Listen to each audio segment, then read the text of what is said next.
Hello दोस्तों, तो कैसे हैं आप लोग। आशा करते हैं कि आप लोग अच्छे होंगे और अपनी पढ़ाई अच्छे से कर रहे होंगे। तो सबसे पहले आप लोग हमारे चैनल को सब्सक्राइब कर दीजिए और इस वीडियो को लाइक करके दोस्तों में शेयर कर दीजिए। और ये वीडियो आप लोगों के जीके को थोड़ा सा इन्हेंस करेगी और परीक्षा में बहुत लाभदायक होगी। तो आप लोग इस वीडियो को स्किप न करें और वीडियो को पूरा देखें। तो यह पहला सवाल है कि चोल राजाओं की राजधानी थी, मतलब क्या थी, कहाँ थी और कहाँ थी। तो ये जो थी तंजौर यह चोल राजाओं की राजधानी थी। आगे देखते हैं कि आगे जो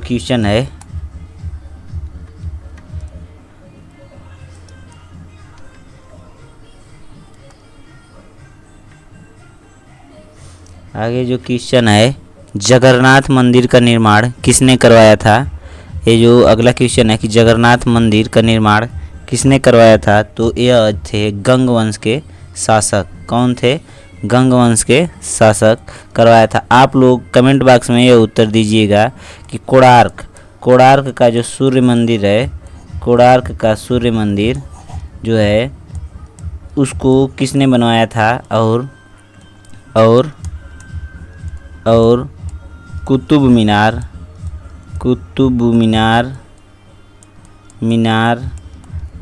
का पूरा कार्य किसने किया था, किसने करवाया था। आप लोग इस दो सवालों का उत्तर कमेंट बॉक्स में दीजिएगा। तो आगे देखते हैं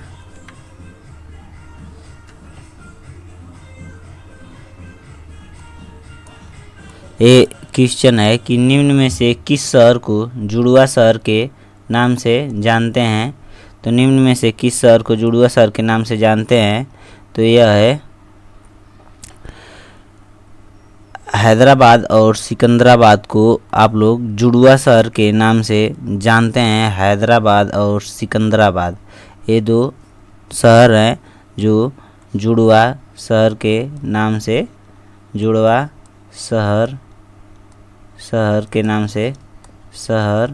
के नाम से जाने जाते हैं। आप ये बताइए कि जो तो जुड़वा शहर हैदराबाद है, लेकिन आप लोग ये बताइए कि वन के लिए जो संरक्षण वन संरक्षण के लिए जो संस्थान है वो कहाँ पर है, किस राज्य में है। वन संरक्षण संस्थान किस राज्य में है। आप लोग उत्तर दीजिएगा इसका। यह एक सवाल हम करवा रहे हैं और एक सवाल का आप लोग को कमेंट बॉक्स में उत्तर देना है और देना पड़ेगा। तो आप लोग इसको ज़रूर दीजिएगा उत्तर। महाभारत का मूल नाम क्या था। तो ये दूसरा क्वेश्चन आ गया है, ये वाला नहीं है। महाभारत का मूल नाम क्या था। महाभारत का मूल नाम था जय संहिता। अब देखिए, महाभारत के रचयिता थे महर्षि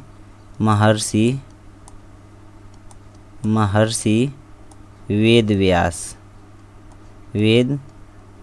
व्यास और रामायण के रचयिता थे महर्षि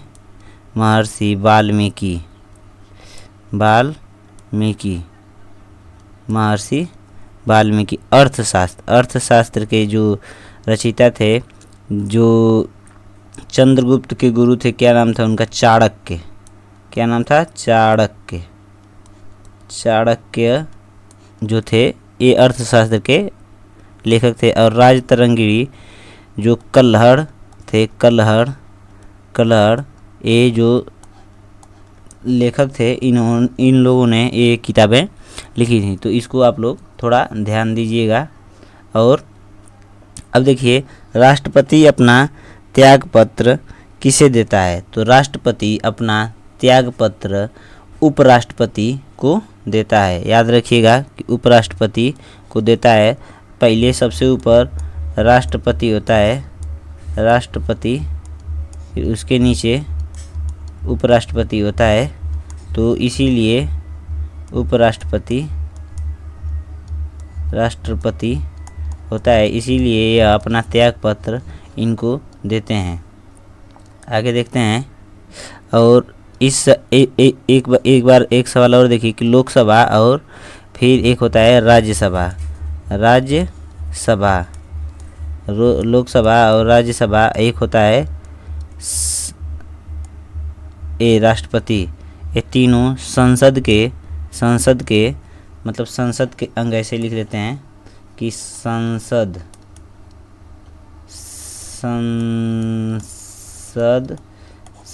के अंग संसद के अंग जो होते हैं ये होते हैं राष्ट्रपति, लोकसभा और नहीं, संसद के भाग, अंग नहीं, भाग होता है। अंग तो दूसरा हो जाएगा, भाग होता है। संसद के भाग में आते हैं राष्ट्रपति, लोकसभा और राज्यसभा। आगे देखते हैं कि हजामती दर्पण जो होता है, हजामती दर्पण यानी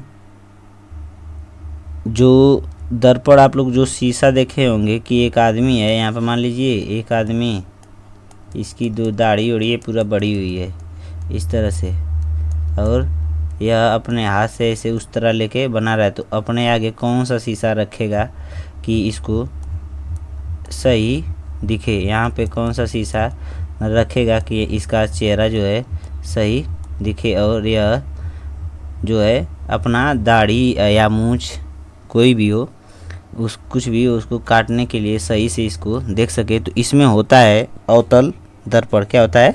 अवतल दर्पण।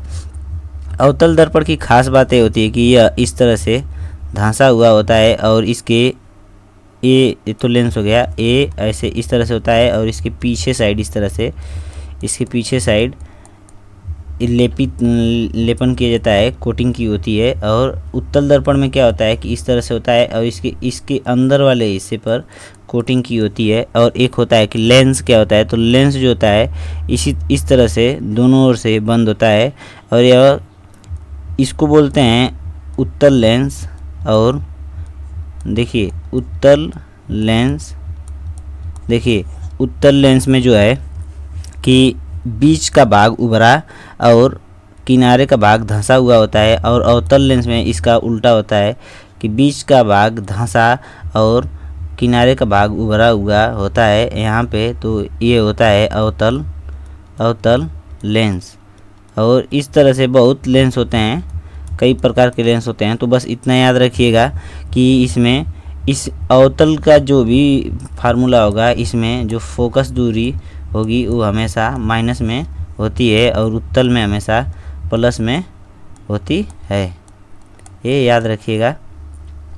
तो आगे देखते हैं, तानसेन का वास्तविक नाम क्या था?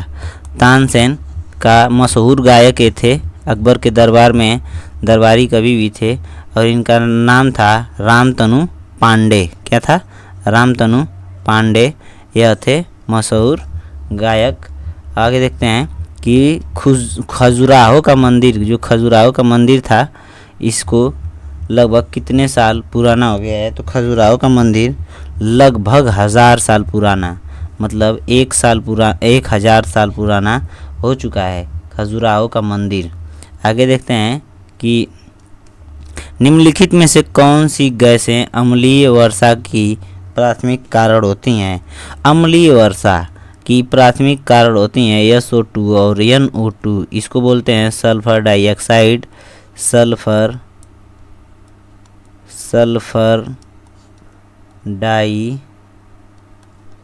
डाइऑक्साइड, और इसको बोलते हैं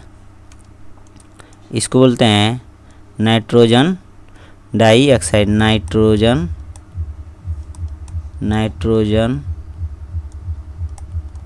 डाइऑक्साइड।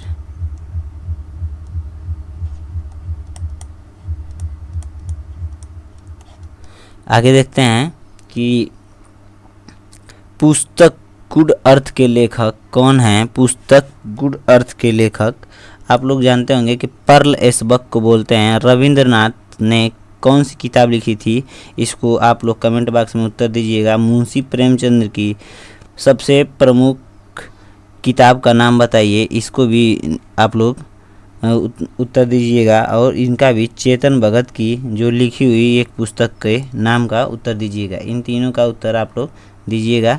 निम्नलिखित में से कौन सा, अगला क्वेश्चन था ये कि निम्नलिखित में से कौन एक भारतीय मिसाइल है। तो भारतीय मिसाइल जो है यह पृथ्वी का नाम सुने होंगे, जो डॉक्टर APJ अब्दुल कलाम थे, इन्होंने बनवाया था। एक था पृथ्वी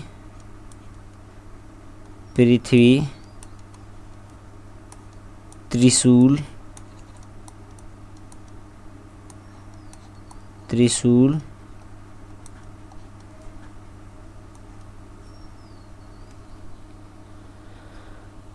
आकाश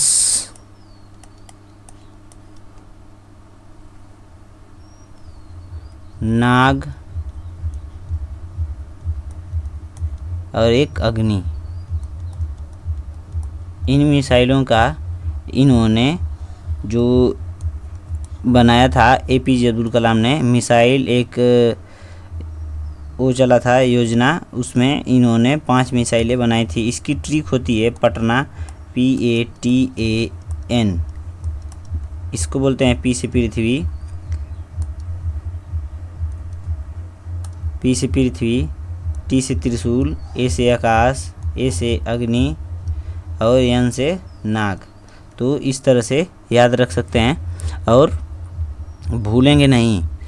तो यदि आप लोगों को यह वीडियो अच्छी लग रही है तो आप इस चैनल को सब्सक्राइब ज़रूर करें और अपना कमेंट, जो सवाल दिए जा रहे हैं उनका उत्तर कमेंट बॉक्स में ज़रूर दें और अपनी जो सजेशन इस कमेंट बॉक्स में ज़रूर दें।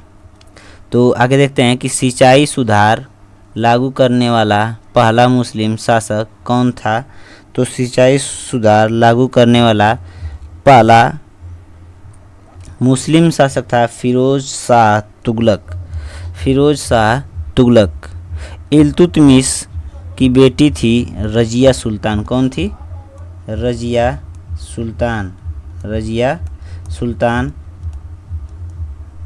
सुल्तान। और यह थी भारत की पहली महिला शासिका। भारत की पहली महिला शासिका थी, याद रखिएगा,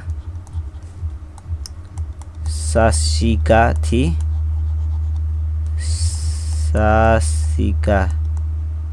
बस याद रख लीजिए, ये लिखा नहीं पा रहा है, हम हिंदी नहीं लिख पा रहे हैं यार। इसमें शासिका ऐसे लिखाएगा, बड़ा सा रहेगा शासिका।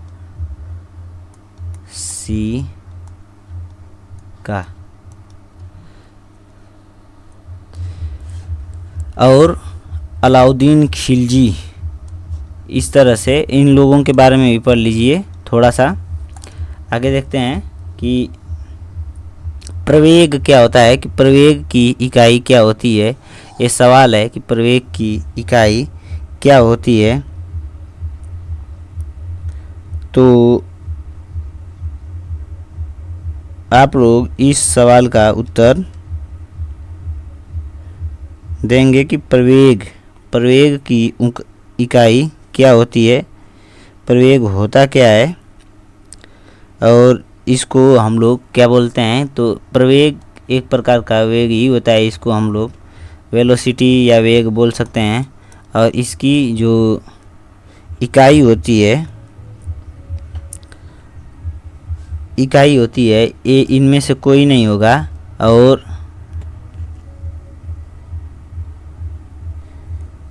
नहीं, ये वाला हो सकता है। इसको शुद्ध हिंदी में लिखा है कि महावेग, यानी इसको हम लोग लिख सकते हैं मीटर प्रति सेकेंड और यह प्रवेग का इकाई होता है। तो आप लोग ये बताइएगा कि न्यूटन के द्वितीय नियम और न्यूटन के प्रथम नियम में क्या अंतर है, और न्यूटन के प्रथम नियम का एक उदाहरण देकर आप लोग कमेंट बॉक्स में ज़रूर दीजिएगा। धन्यवाद। और साथ ही साथ चैनल को सब्सक्राइब ज़रूर कीजिएगा और वीडियो को लाइक ज़रूर कीजिएगा, ताकि हमारा उत्साह बना रहे और आप लोगों के लिए हम अच्छी वीडियो और अच्छे काम कर सकें और अपना सहयोग ज़रूर दें। आप हमारे लिए महत्वपूर्ण हैं, हम आपके लिए भी महत्वपूर्ण साबित होंगे। धन्यवाद।